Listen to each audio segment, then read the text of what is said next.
巴士入邊坐滿乘客，但大家都對呢一個男人好不滿喎。後排嘅乘客指手畫腳，仲俾隔籬嗰位白眼添。佢哋都喺度議論紛紛，只因為有一個孕婦企喺個男人隔籬，但係個男人呢一直望住窗外嘅風景，好似完全唔知發生咩事咁。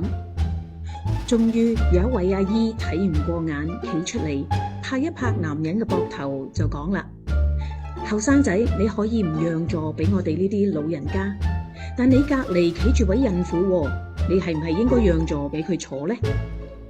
男人聽到之後二話不說就企起身，喺袋入邊拎出盲人杖。原來佢係一位失明人士。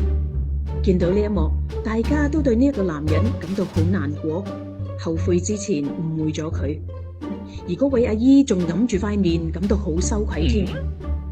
個男人就表示冇問題，讓座俾孕婦坐低添。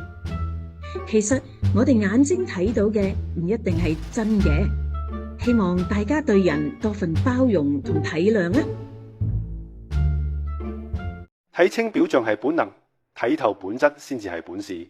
點擊下方標題，掌握本質思維，讓你少走10年彎路。